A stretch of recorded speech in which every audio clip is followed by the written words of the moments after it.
Hi everyone, thank you so much for tuning in. I'm joined today by Ryan Johnson Hunt, CEO and co founder of DSG, and also a panelist in our Emerging Digital Assets Investment Trends panel session. Ryan, thank you so much for joining me. Thanks for having me. Now, Ryan, can you explain how your platform is integrating on chain securities into mainstream finance, and why is this important for the future of capital markets? Well, traditional legacy finance infrastructure does some things really, really well. But unfortunately, that comes with layers of intermediaries that can be expensive and can slow things down. And all these intermediaries and layers have a really important role in a paper-based system that relies on trust. But our approach was to build from blockchain from the foundation. And so we can use code to replace some of that trust and make things more efficient and lower cost. I understand. Very fascinating. Also, the other thing I should mention is that by bringing the products on chain into digital format, it means that we can do really interesting things with them in the future. So the analogy I give is with music, taking music from a record to a compact disc. The first step of that isn't that exciting. A compact disc is a little bit smaller, holds a bit more music, but then you can, build an iPod where you've got 1,000 songs in your pocket, and then you can stream. And now I pay $15 a month for billions of songs. So the first step is that's what we're doing. It's kind of the most ugly and boring it will ever be, but unlocks so much more in the future. Absolutely. Well said, Ryan. Now, DSG aims to democratize access to capital for SMEs and growth companies. So, how does your digital securities marketplace achieve this? And what advantages does it offer over traditional capital raising methods?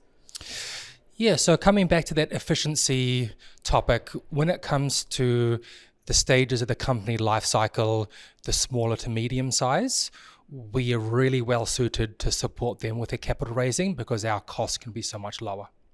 And whether it's issuing shares or even issuing some kind of debt security, it means that it's so much more accessible for these smaller companies.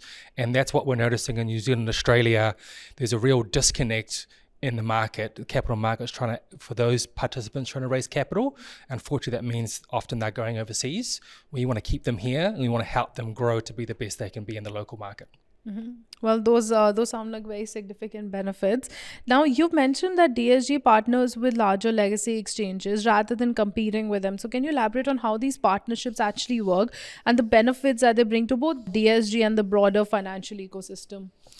Yeah, so we see the big legacy exchanges, the Australian Stock Exchange, the New Zealand Stock Exchange, we see them as partners where there's some synergies because we actually occupy very different places in the ecosystem.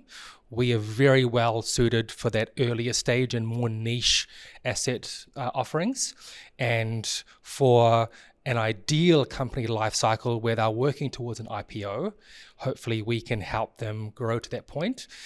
The partnerships we've explored is the exchanges sharing resources with us, disclosure frameworks to try and help that transition from us to them, the offboarding be really smooth for the companies.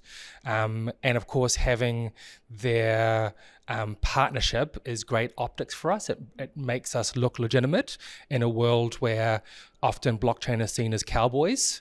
We have done a lot of hard work to go through the regulation and we are issuing securities.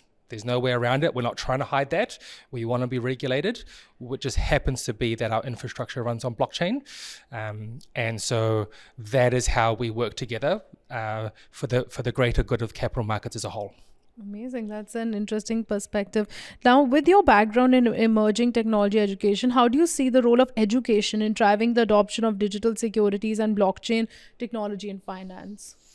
That's a really good one. I've been in the education space for a few years now, and I'm lucky enough to lecture at some of the big universities in New Zealand.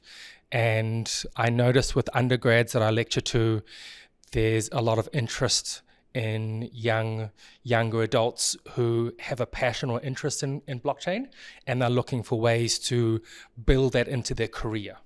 And they can see that the traditional career pathways might be should we say, interrupted by AI and other things. And so they're looking ways to integrate that new technology into their career paths. The other thing I notice when I lecture to some master's programs that are part-time, so people are working in careers, and they have the most exciting questions because they're trying to apply blockchain and Web3 to their current jobs and their current roles, sometimes as ambassadors of this technology in their current kind of to solve business problems. So that's where I see, for me, the next stage of adoption is about integrating into existing systems. There will always be isolated, really exciting crypto projects that are kind of outside and separated. That's not the space where I operate. I like to look at how I can integrate to solve real world problems, and that means real world partnerships and real world use cases. Absolutely. And you said it very rightly that education is very crucial in this space as well. Very important. Now, DSG recently launched its marketplace. So can you tell us what has been the initial response and what are your plans for expanding into other markets like Singapore? Yes, it's very, very new for us, a very exciting step.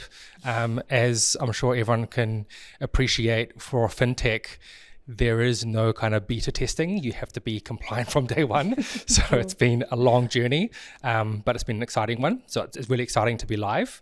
We always knew that we wanted to start in New Zealand because New Zealand is a small market, which has its pros and cons. The pros are that it's very good access to regulators and market participants. We can meet up with a regulator for coffee and have a conversation very easily. So that's really good for getting that early stage. The only challenge is that the market is quite small, so you need to grow to other markets once you've proven yourself in a small market. So the benefit for us is as we move into Australia, as we move into the Singapore market, we can look and say, hey, look what we've done in New Zealand. It's working really well, but let's expand it. And we have always, for a long time, we've seen Singapore as our future hub. It's the hub of capital. It's where it's the hub of finance in APAC, and it invests into the other regions. But the beating heart of capital is in Singapore, and that's where we see our future hub. Wonderful. Very exciting indeed, Ryan. Now, as an editor for Digital Assets Investor Magazine, what trends are you seeing in the digital asset space that excite you the most? I guess the bigger macro trend is the migration of financial products and services on-chain. And so that started earlier this year with Bitcoin ETFs. Now we have Ethereum ETFs in the US. So we have that sweet spot, that integration of digital assets into mainstream finance. Now we have big names, big players like BlackRock and Franklin Templeton moving into on-chain treasuries and other interesting innovative products like that. And so people are starting to pay attention and notice, and maybe a little bit of healthy FOMO, and they're saying, okay, this is serious. This isn't going away. This isn't some fringe kind of nerdy internet coin anymore. This is actually disrupting mainstream finance, so they want to get ahead of it. And the reality is that digital assets are an emerging asset class, and so that is scary for some people, but also exciting for others. And so some people see anything emerging, if they get in early and they have conviction and they use it to solve problems and they understand it, then there's actually a lot of upside for that. So that's what makes the space really exciting to be in for me. Absolutely. Very well said again, Ryan. Now, as we wrap up, I'd love to get your thoughts on this event. So we're here today at the Digital Assets AI event. So how's it been from your perspective, like meeting with investors, having conversations with them? We would love to get your thoughts. Oh, I've had an absolute blast. First of all, it's rare to have so many people in one space that have a baseline knowledge of digital assets and AI. And so I'm not starting from the point of trying to help people understand the basics. I'm helping talk about what we're doing in the space that's exciting. So I've talked to investors. We're raising capital at the moment. I've had some great conversations today. I've talked with potential listings. We're a two-sided marketplace, so we're always looking for people to list on us. And I've got a list of business cards in my pocket, which was awesome. And then also some partnerships. So people that we can work with in new markets, how we can complement their business model and grow together. So I've had a really good day. Well worth flying over, getting up at 4:00 in New Zealand to come. No regrets. Wonderful. That is so great for us to hear, Ryan. And thank you so much for sharing your perspective with our audience today. And to our audience members, thank you so much for joining me in this conversation. I look forward to seeing you all in my next interview. Thank you, Ryan.